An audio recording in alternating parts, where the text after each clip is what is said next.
मग परत म्हणताय, परत मन कीर्तनात आलंय, परत शांत बसा म्हणून का काय झालं विचारलं, काय नाही, कडी लावून कुलूप लावली का तशीच कुलूप लावली. मन एकाग्र नाही, आणि मन एकाग्र नसल्यामुळं हा सगळा तुमचा आमचा सुथडा चाललेला आहे. मग या नरदेहात येऊन सार विचारायचंय, आणि सार विचारल्यानंतर काय सार निघतं, मग संत एकांती बैसले, संत एकांती बैसले, संत एकांती बैसले, एकांती बैसले,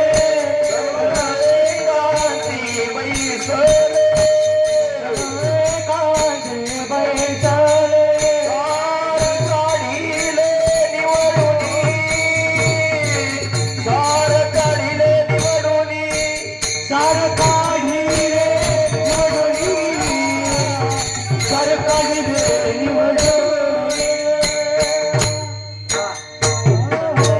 बैसले, सकळ सिद्धांत शोधिले, सार काढिले निवडणे. आहे का नाही? मग काय सार काढलंय बघा आता, आहे का नाही? साधू संतांची त्यांची जनरल मीटिंग झाली, मग त्यांच्यातले सार निवडून काढलं. मग नामस्मरण आणि भजन हीच साधना, हे भाऊसागर तोरून जाईल.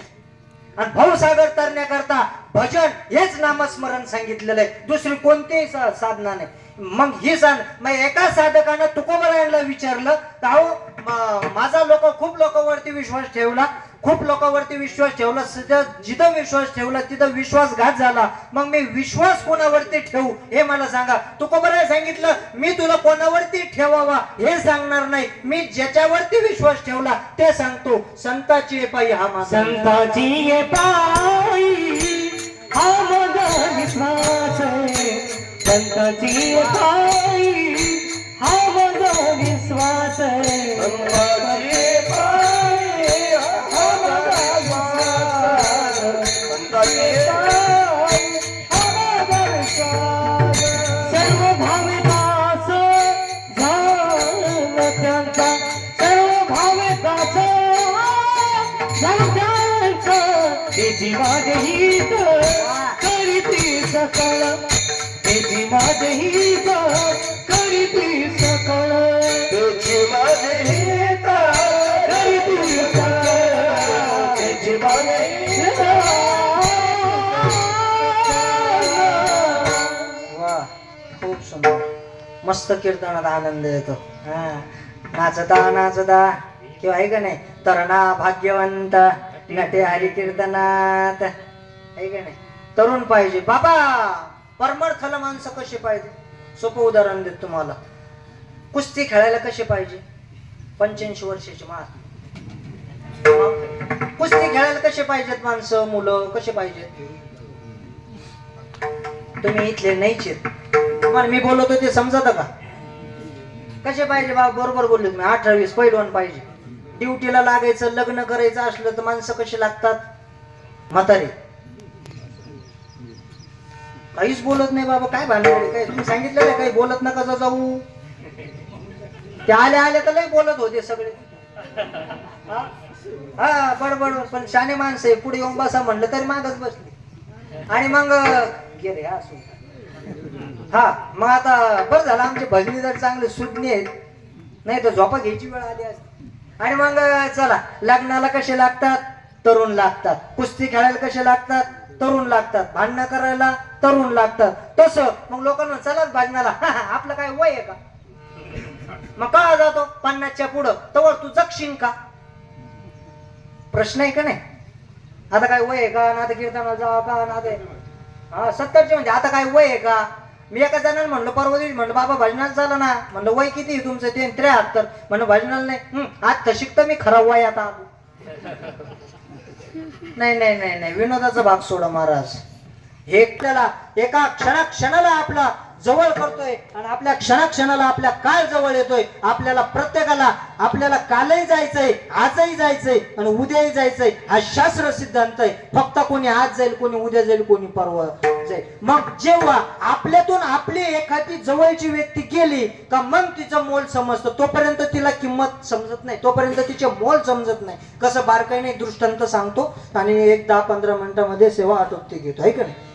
आणि म्हणून एकदा काय झालं, आपली शेतात आजीबाई अशी काम करत असताना तिला हिरा सापडला.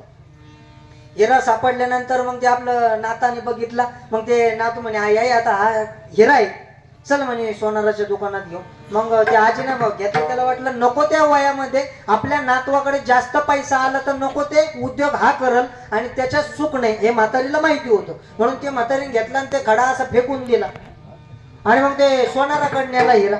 मग त्यांनी सांगितलं, सोनाराला सांगितलं आई म्हणते नाही आता आपलं अख्खं दुकान जरी विकलं तरी एवढे पैसे देणं व्हायचं नाही. त्यांनी सांगितलं हा खडा हिराच नाही, हा खडा हिराच नाही. मग तो हिरा रत्न पारख्याकडे नेला आणि रत्न पारख्याला सांगितलं का म्हणजे आजीनं फेकलं काहीतरी कारण असो, सोनारानं फेकलं काहीतरी कारण असो. मग त्या रत्न पारख्याने हिरा घेतला ना असा फेकून दिला. मग तो हिरा ढासा ढासा रडायला लागला. मग ते उत्तर बघा हिऱ्याने किती सुंदर उत्तर दिलं. मग त्या हिऱ्यानं सांगितलं, मग त्या रत्न पारख्याने विचारलं का हो आजीनं फेकलं रडला नाही, सोनारानं फेकला रडला, मी फेकल्यावरती रडायला लागला. त्यांनी सांगितलं आजीनं फेकला आजीचं नादान होतं, सोनारानं फेकलं सोनाराची नीतिमत्ता भ्रष्ट झाली होती. आणि तुम्ही माझ्यातले तज्ञ असून, तुम्ही माझ्यातले रत्न पारखे असून तुम्ही मला फेकावं, कोणी कोणालाही फेकावं, आपल्याने आपल्याला फेकू नये. विठाला विठाला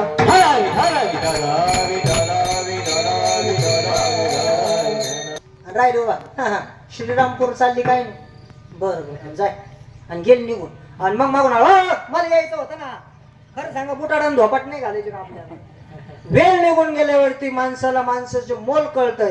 पण मोल कळण्यासाठी आहे तोपर्यंत मेल्यानंतर काय मजा नाही, अजिबात नाही. मेल्यानंतर तोंड चोपड्यापणा करायचा नाही. बाई त्यालाही चांगले होते ह्यालाही चांगले, अजिबात तोंड चोपड्यापणा करायचा. तोच वैताग भेण त्यांना पुढं काढून दिलं ना, आता म्हणते बाई त्यांचं कसं होईल मा कसं होईल. हे गेले लेकर आता आमचं लेकर कोण सांभाळते. अहो तुम्हाला परत एक मुद्दा सांगतो, पटो अथवा न पटो, चांगला करता धरता व्यक्ती घरातला जर गेला तर माणसं जास्त टाव फोडतात, रडतात. का आपलं कसं होईल आपल्या करता, त्याच्या करता नाही. एका ठिकाणी बाईचा नवरा मेला आणि ती आपली वड्या घ्यायची. मी मावतीला गेलेलो, तिला 4-5 जणी बाया धरायला, सांगा मी आता काय करू. त्या बाया धरायच्या माग वड्याची सरणाकडे पुढे वड्या घ्यायची नुसती अशी. मी तिथं गेलो, म्हणलं अहो एवढं खरोखर मालकोर प्रेम कशाला धरलं, तुम्हाला नाही कळत, ती उडी टाकू द्या ना म्हणलं मला. मग ती बाई आपली उभं होती, खाली बसून घेतलं. ती जागा मी आता काय करू, मी तिथं म्हणलं जा ना आता, धरायला कोण नाही बाबा.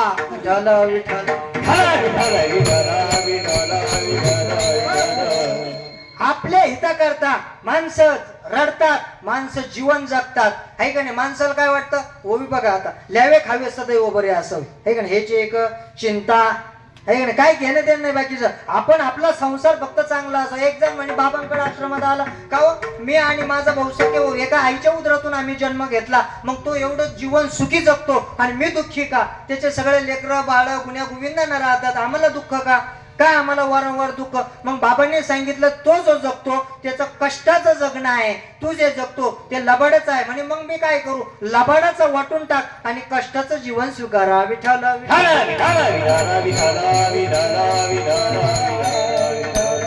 मग हे पाहुणे रावले फक्त दिल्या घेतल्याचे राहतात. आणि मग हे दिल्या घेतलं, तुम्ही लोकांना दिल्या घेतला, आपला खिसा गरम तर सारं जग आपलं. आणि ज्या दिवशी आपला खिसा खाली त्या दिवशी कोण कोणाचं. अरे नाही रे नाही कुणाचे नाही रे नाही कुणाचे कोणी, नाही रे नाही कुणाचे कोणी, नाही रे कोण कुणाचे कोणी, नाही रे नाही कुणाचे. बहीण कुणाची भाव कुणाचा कोण कुणाची, सगळे